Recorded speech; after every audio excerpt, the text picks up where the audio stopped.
5월 24일 금요일 매일 성경 묵상을 시작합니다. 오늘 함께 나눌 말씀은 사도행전 10장 17절에서 33절입니다.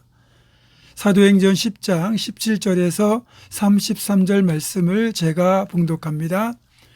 베드로가 본 바 환상이 무슨 뜻인지 속으로 의아해하더니 마침 고넬료가 보낸 사람들이 시몬의 집을 찾아 문 밖에 서서 불러 묻되 베드로라 하는 시몬이 여기 유숙하느냐 하거늘 베드로가 그 환상에 대하여 생각할 때에 성령께서 그에게 말씀하시되 두 사람이 너를 찾으니 일어나 내려가 의심하지 말고 함께 가라. 내가 그들을 보내었느니라 하시니 베드로가 내려가 그 사람들을 보고 이르되 내가 곧 너희가 찾는 사람인데 너희가 무슨 일로 왔느냐. 그들이 대답하되 백부장 고넬료는 의인이요 하나님을 경외하는 사람이라. 유대 온 족속이 칭찬하더니 그가 거룩한 천사의 지시를 받아 당신을 그 집으로 청하여 말을 들으려 하느니라 한데 베드로가 불러들여 유숙하게 하니라. 이튿날 일어나 그들과 함께 갈새 요빠에서 온 어떤 형제들도 함께 가니라. 이튿날 가이사랴에 들어가니 고넬료가 그의 친척과 가까운 친구들을 모아 기다리더니 마침 베드로가 들어올 때 고넬료가 맞아 발 앞에 엎드려 절하니 베드로가 일으켜 이르되 일어서라 나도 사람이라 하고 더불어 말하며 들어가 여러 사람이 모인 것을 보고 이르되 유대인으로서 이방인과 교제하며 가까이 하는 것이 위법인 줄은 너희도 알거니와 하나님께서 내게 지시하사 아무도 속되다 하거나 깨끗하지 않다 하지 말라 하시기로 부름을 사양하지 아니하고 왔노라. 묻노니 무슨 일로 나를 불렀느냐. 고넬료가 이르되 내가 나흘 전 이맘때까지 내 집에서 제9시 기도를 하는데 갑자기 한 사람이 빛난 옷을 입고 내 앞에 서서 말하되 고넬료아 하나님이 내 기도를 들으시고 내 구제를 기억하셨으니 사람을 요빠에 보내어 베드로라 하는 시몬을 청하라. 그는 바닷가 무두장이 시몬의 집에 유숙하느니라 하시기로 내가 곧 당신에게 사람을 보내었는데 오셨으니 잘하였나이다. 이제 우리는 주께서 당신에게 명하신 모든 것을 듣고자 하여 다 하나님 앞에 있나이다. 아멘. 사도행전은 고넬료에 대하여 경건하며 온 집안과 더불어 하나님을 경외하며 백성을 많이 구제하고 하나님께 항상 기도하는 사람 이렇게 소개하고 있습니다. 이방인이고 또 로마의 백부장인데 어떻게 이처럼 아름다운 평가를 받을 수 있는지 궁금할 정도입니다. 그 많은 사람들 중에 어떻게 고넬료가 이렇게 대단한 평가를 받았으며 또 베드로를 통해 베푸시는 성령의 역사와 구원을 받을 수 있었는가를 한번 살펴보겠습니다. 먼저 고넬료는 자신의 종교적 문화를 뛰어넘어 유일하신 하나님을 받아들였습니다. 여러분, 이건 보통 일이 아닙니다. 고넬료는 로마 출신입니다.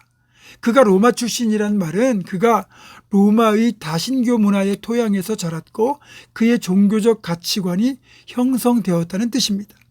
로마는 바구니에 담긴 쌍둥이를 늑대가 젖을 먹여 키웠고 그 형제가 자라서 나라를 세웠다는 건국 신화가 있습니다.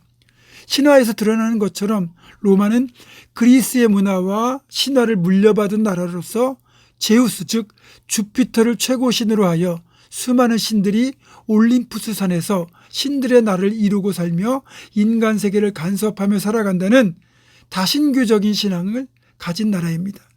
이처럼 로마는 원래 다신교 국가인 반면에 유대인들의 신앙은 오직 여호와 하나님만 섬기는 유일신 사상입니다.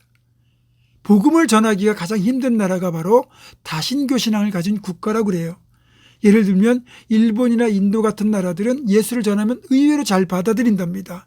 그러나 그들이 유일하신 하나님으로 받아들이는 것이 아니라 그들이 섬기는 몇 번째, 몇십 번째, 몇백 번째 신으로 받아들일 뿐 유일하신 하나님으로는 받아들이지 않아요.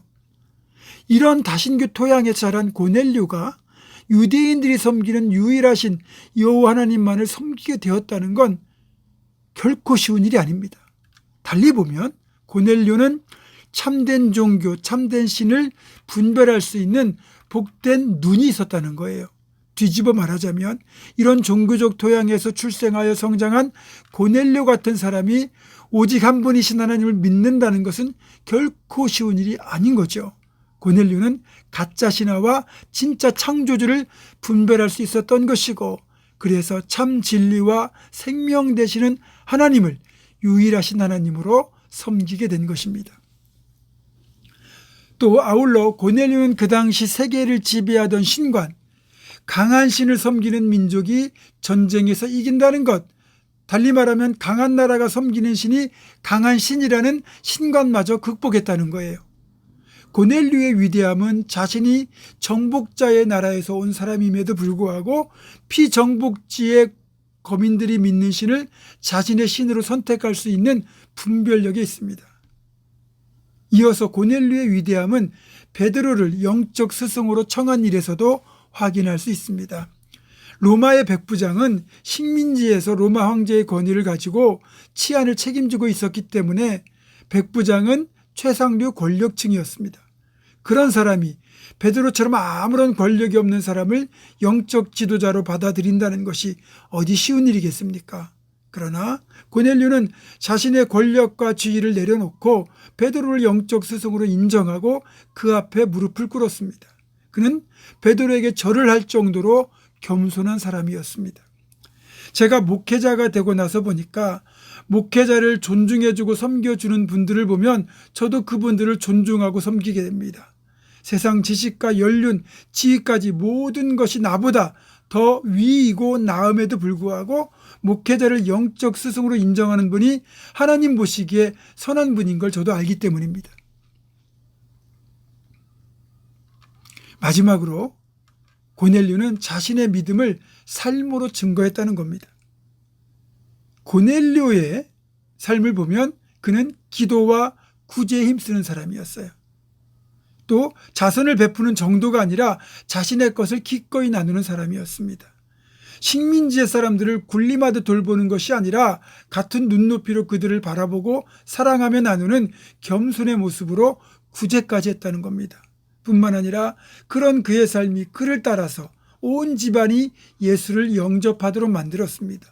고넬료의 인격과 삶이 뒷받침되었기 때문에 가족과 식솔들, 친구들까지 고넬료가 영접한 예수님을 구세주로 영접한 겁니다.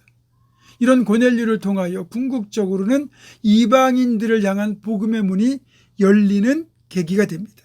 이제껏 이방인들은 복음의 대상이 아니었습니다. 유대인들은 이방인들을 개로 여길 만큼 이방인들에 대한 편견이 강했고 자신들만이 선택받고 구원받을 자격을 지닌 사람들이라고 여겼습니다. 심지어는 복음에서도 이런 자세는 예가 아니었는데 드디어 고넬료를 통하여 그 편견이 완전히 깨어지고 무너지게 된 겁니다. 고넬료를 통하여 이방인에 대한 편견이 바뀌고 복음이 전해지게 된 것처럼 우리를 통해서도 세상에 대한 우리를 향한 세상의 편견, 또 우리가 세상을 바라보는 편견이 바뀌어야 됩니다. 그렇게 되기까지 고넬료와 같은 삶으로 예수님을 증거하는 우리 모두가 되기를 주님의 이름으로 축원합니다. 기도하겠습니다. 고넬료의 삶을 통하여 고넬료 자신만 구원받은 것이 아니라 가족과 친구들까지 구원받게 만들었던 그 놀라운 은혜를 보면서 우리가 정말 고넬료처럼 살아서 교회에 대한 편견을 없애고 또 우리가 그런 눈으로 세상에 대한 편견을 없애고 복음을 전하고 증거해야 되겠다는 사실을 다시 한번 깨닫습니다. 그렇게 복되게 살아가는 우리가 되기를 간절히 원하옵고 예수님의 이름으로 기도하오며 이제는 우리 주 예수 그리스도의 은혜와 하나님의 사랑과 성령의 교통하심이 고넬료처럼 복된 믿음의 삶을 통하여 예수를 증거하는 하나님의 사람 될 것을 결단하는 사랑 모든 성도들 이들의 삶과 가정과 생업과 앞날과 우리 교회 위에 지금부터 영원토록 함께 하시옵기를 간절히 축원하옵나이다. 아멘.